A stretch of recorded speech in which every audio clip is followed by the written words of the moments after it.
বুখারী শরীফ থেকে সুন্দর একটা ঘটনা আপনাদেরকে আজকে শোনায়া যায়। বুখারী শরীফের 2291 নম্বর হাদিস।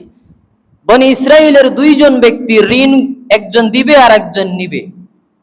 যে ব্যক্তি ঋণ নিবে 1000 স্বর্ণ মুদ্রা ঋণ নিবে। বর্তমান সময়ে যদি তার দাম লাগাইতে যান 5,52,00,000 টাকা প্রায়। চিন্তা করেন, ওই যুগে এত টাকা ঋণ নিচ্ছে, অবশ্যই তার লিখে রাখা উচিত অথবা জামানতদার রাখা উচিত। এই দ্বিতীয় ব্যক্তি যে ঋণ দিবে সে বলতেছেন, তুমি যে আমার কাছে এতগুলো টাকা ঋণ নিবা ব্যবসা করার জন্য, সাক্ষী কি? ওই যুবক উত্তর দিয়ে বলতেছেন, সাক্ষী আমার আল্লাহ, আমার আল্লাহ আমার জন্য যথেষ্ট, আমার আল্লাহ আমার সাক্ষী।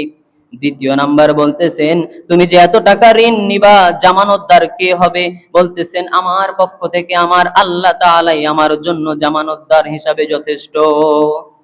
দ্বিতীয় ব্যক্তি যে ঋণ দিবে অন্তরে আল্লাহর ভয় থাকার কারণে, প্রথম ব্যক্তি যে নাকি দুই অবস্থাতে আল্লাহকে জিম্মাদার বানিয়ে দিল, তার কথার উপরে সন্তুষ্ট হয়ে তাকে উত্তরে বলতেছেন, তুমি অনেক সুন্দর বলেছো, এই যে নাও 1000 স্বর্ণ মুদ্রা দিয়ে দিলাম, নির্দিষ্ট তারিখের মধ্যে তুমি পৌঁছাইয়া দিও।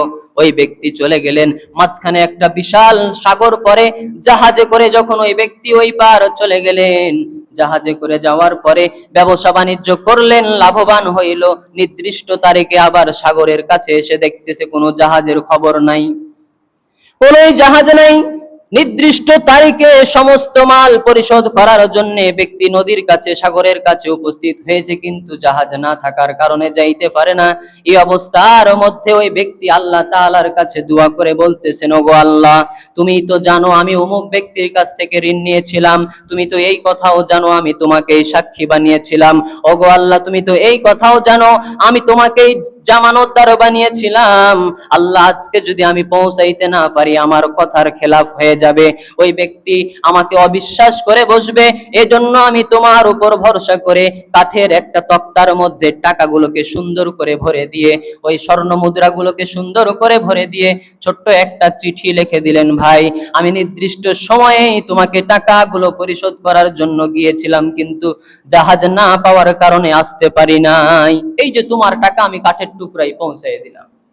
আল্লাহর উপরে ভরসা করে যখন ওই ব্যক্তি ওইটা নদীর মধ্যে ছেড়ে দিলেন, সাগরের মধ্যে ছেড়ে দিলেন, সাগরের ঢেউগুলো যাইতে যাইতে প্রত্যেক দিনের মতো ওই ব্যক্তি আজকেও নির্দিষ্ট সময়ে সেই সাগরের কিনারায় দাঁড়িয়ে আছে। কোন সময়, যে সময় ওই ব্যক্তি পৌঁছার কথা, ঠিক ওই টাইমে সে সাগরের কিনারায় দাঁড়িয়ে আছে। দেখতে পাচ্ছে কোনোই জাহাজ নাই, কিন্তু একটা ছোট্ট কাঠের টুকরা হেলতে হেলতে ভাসতে ভাসতে তার কাছে আসতেছে। সে কাঠের টুকরাটা হাতে নিলেন এবং বললেন, ওই ব্যক্তি বুঝতে পেরেছি আসতে পারবে না, যেহেতু কোনো জাহাজ নাই আসতে পারবে না, এই কাঠের টুকরাটা নিয়ে বাড়িতে যাই, লাকড়ির কাজে লাগবে।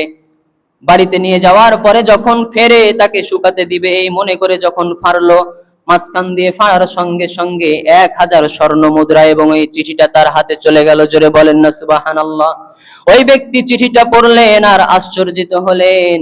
পরে কয়েকদিন পর আবার যখন তার জাহাজের ব্যবস্থা হয়ে গেল, ওই ব্যক্তি আরো 1000 টাকা, আরো 1000 স্বর্ণ মুদ্রা নিয়ে ওই ঋণ পরিশোধ করার জন্য তার বাড়িতে চলে আসলেন।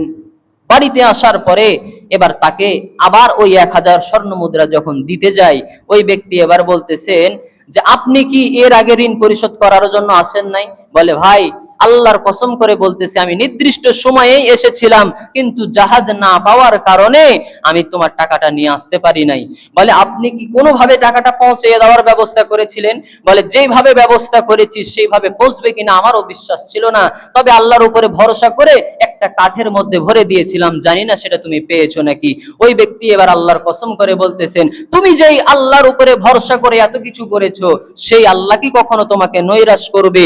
ওই কাঠের টুকরাটা আমি পুরানোর জন্য নিয়ে এসে তা ফাড়ার সময় দেখি তোমার দেওয়া চিঠি এবং স্বর্ণ মুদ্রা আল্লাহ ওই ইটার মাধ্যমে আমার কাছে পৌঁছায় দিয়েছে। এবার ওই ব্যক্তিকে খুশি করে 1000 স্বর্ণ মুদ্রা নিয়ে বলতেছেন, তুমি যেটা এবার দেওয়ার জন্য নিয়ে আসছো সেইটা নিয়ে তুমি তোমার জায়গায় ফেরত যাও। এই কথাটা, ঘটনাটা হচ্ছে বুখারী শরীফের 2291 নম্বর হাদিস।